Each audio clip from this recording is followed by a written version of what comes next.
Soybean rebounds and weather issues around South America, right here on Connected Farmer, your channel to keep you up to date with the latest trends in agriculture and livestock. Stay tuned and don't forget to subscribe.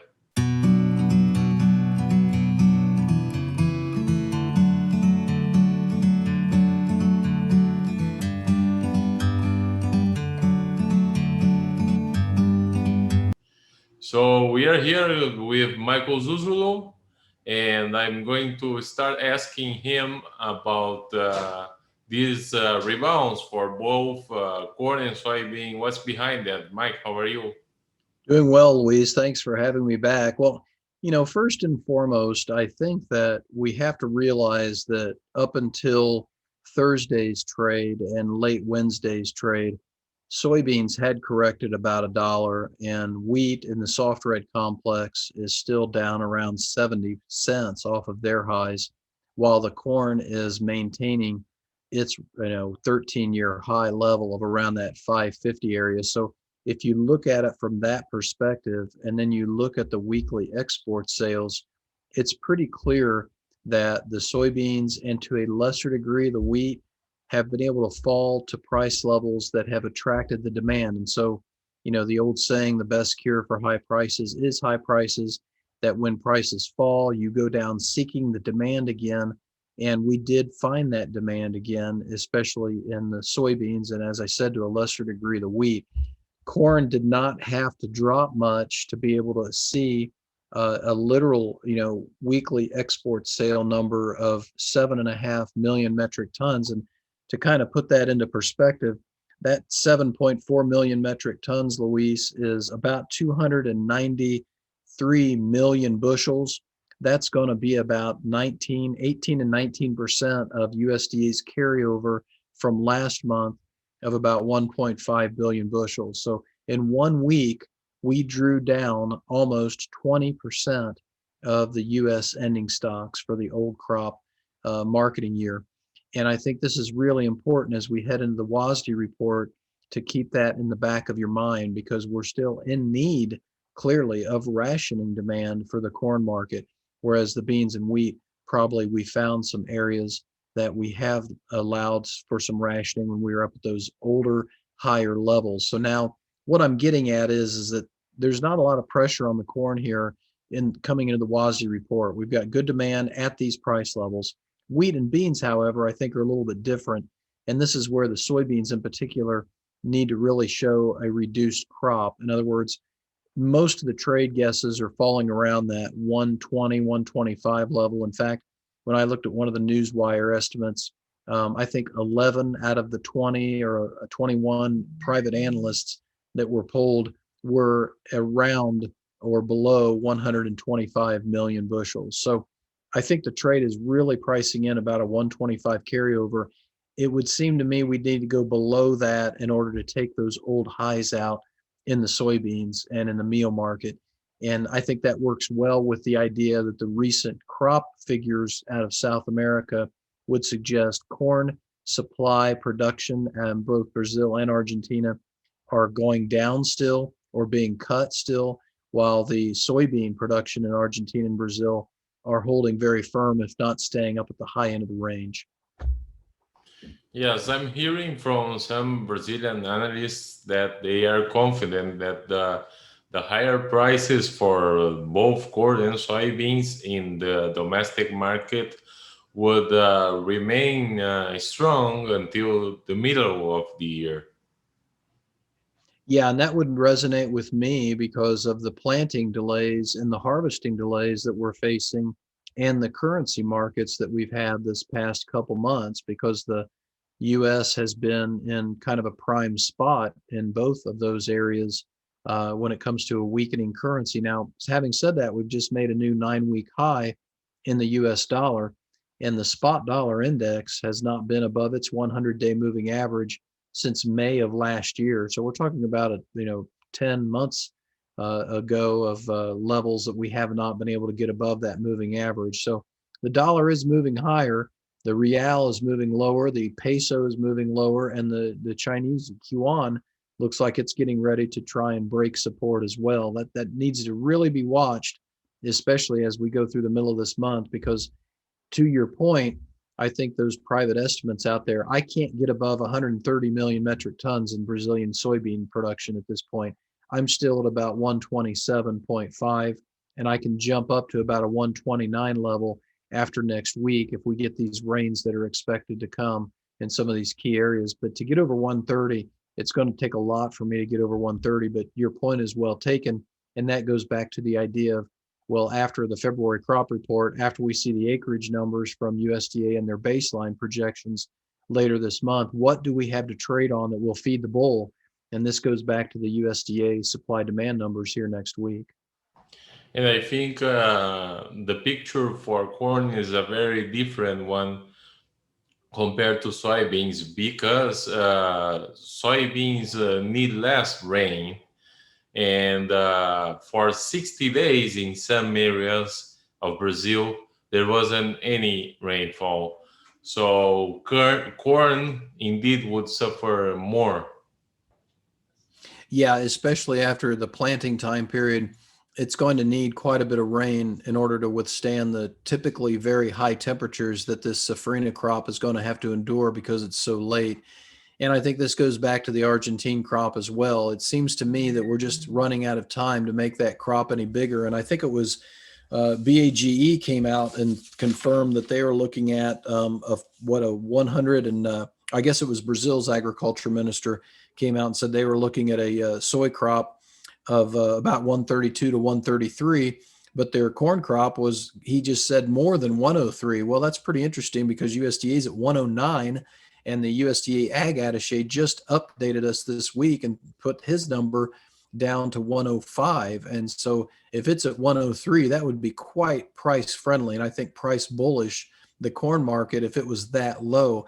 It wouldn't surprise me if it were that low because, again, we're talking about droughts that really go back to what we were facing in 2017, 2018 for each of those countries. And that's when it was really difficult to get above 101, 102 million tons in Brazil corn production and really get, it was very difficult to get a 45 or 46 million tons in Argentine corn production. Yes, it's very hard to tell an overall crop when you talk with individual producers. They mostly you will not get a significant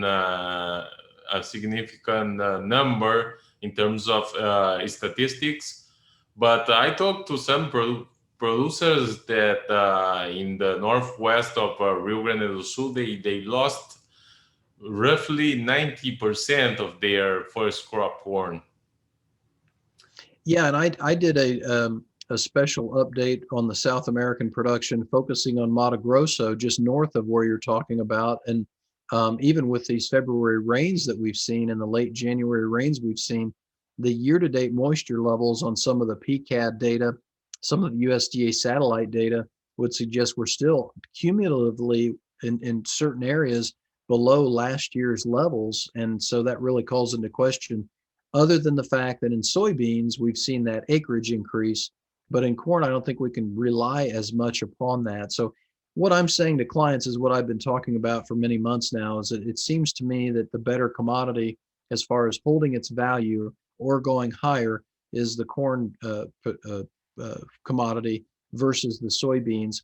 And I feel that way, especially as we go into this WASDE report here next week. And I think the one thing we continue to watch is the ethanol and the energy markets. But here again, Luis, if you look at the ethanol market, look how it's being supported by crude oil and unleaded gas right now. We're at a 12-month high in crude oil, and the unleaded gasoline prices, both physically and in the futures market, are rallying to multi-month highs as well. So ethanol margins are not getting hurt nearly as badly as they could be because these energy markets are rallying right now.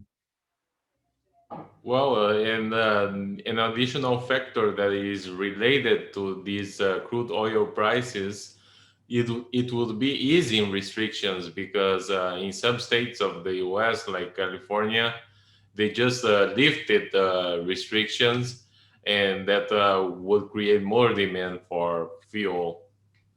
Yeah, that's a really smart point. And you've also got China that's been sniffing around and rumored to be buying a lot of US ethanol. And so, go back to what is Brazil's situation with their sugarcane crop. And it seems like they're kind of out of play and out of the market, much like the corn market for, this window of time period, especially with the currencies doing what they're doing. So, the big thing I think we've talked about in corn was that the demand was going to come, the export market was going to come because of there weren't going to be any competitors, and it just didn't seem right that China was buying corn, buying sorghum to the levels that they were, even buying wheat. And now we're starting to hear maybe they didn't have as good a corn crop last year as they said they had.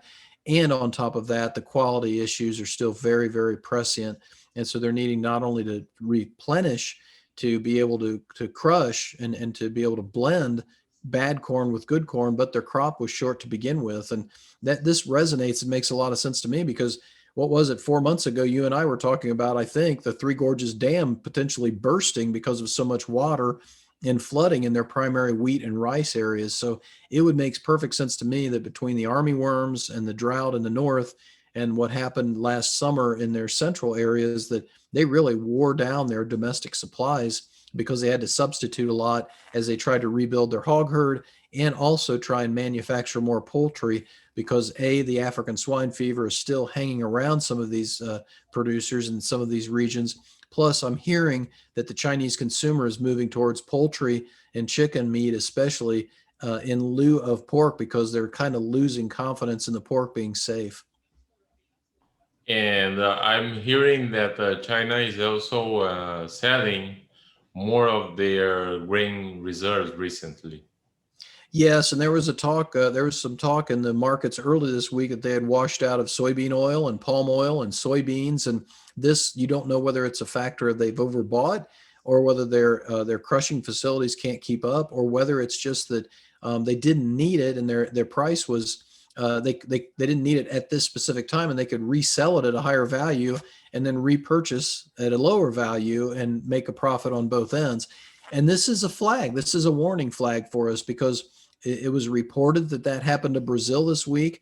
Well, in 2 months from now, it would be likely that they would do that to the United States if they saw the ability to arbitrage, or if they didn't need the demand, didn't need the supply because their demand was starting to falter. So this is a wake up call that, for me, I still want to sell rallies. I want to defend it in case we have a weather event here in the United States. But I've talked to a lot of producers, and they still want to try and get higher highs before they sell. The only thing that worries me about that is back in 2009, from April to December, we went from about $16.50 down to just under $8, and that was just within 6 or 8 months. And so, how do you catch a falling knife, as we would say, as the market goes down? How do you push yourself to sell when the market's falling so rapidly? And it's very hard to do that, practically speaking. So, I think if you decide to do it that way, I think it's really wise to utilize some bought puts instead of selling cash bushels so that you don't get caught up in both overselling your bushels if you have a drought and then selling it at too low of a price level as well. So give yourself some room to maneuver, especially if you decide to sell it after a high has been put in place.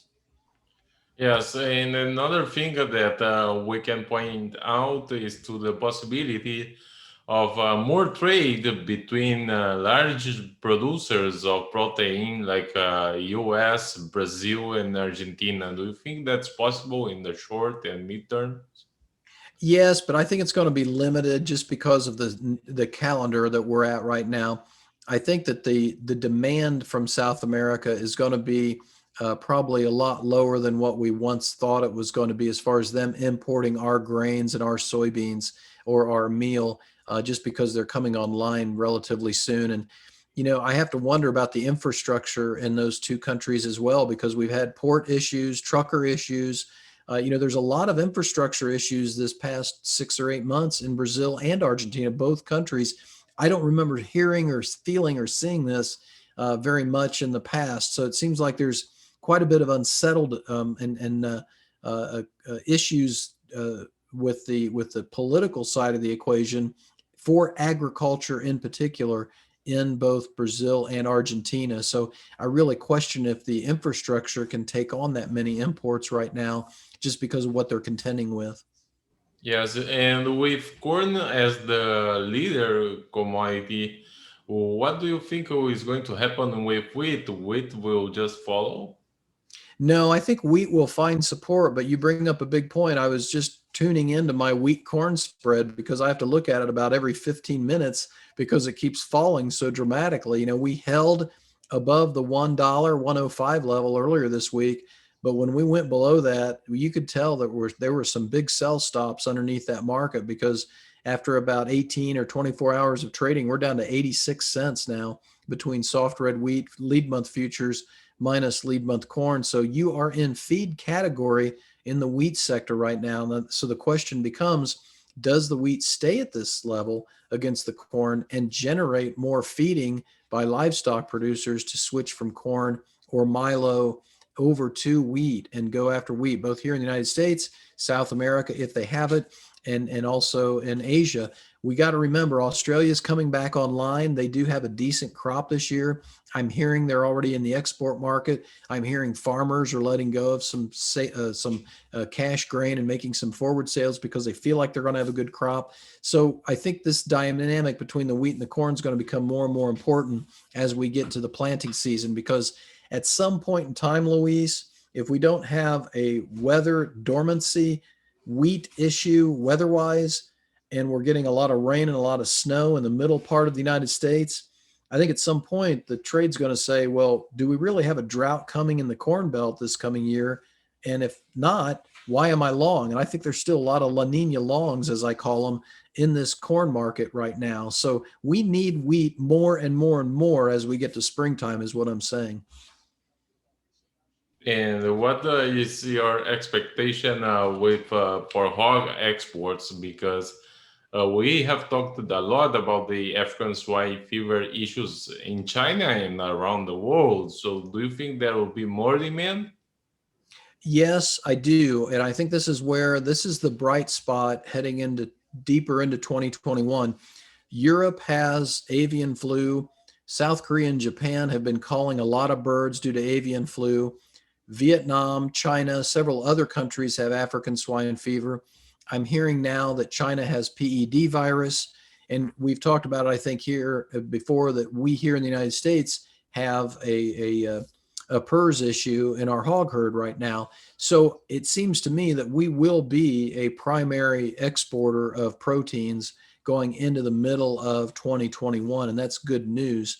I think that, but that you have to flip that over. What I'm hearing as well in China, and I alluded to this earlier, between the lack of confidence and the African swine fever, poultry is starting to pick up a lot in terms of production in lieu of not doing hog production and pork production. Well, that means less feed because those animals are smaller. And yeah, you'll probably feed a couple million more chickens compared to hogs, but just the net weight of what you're looking at, you're going to have less feed demand when it's all said and done between meal and corn. So I think we got to, my analysis has said pretty much for the last couple months that the first half of the calendar year of 2021 is probably going to be the best for the grains if we don't have a drought in the northern hemisphere.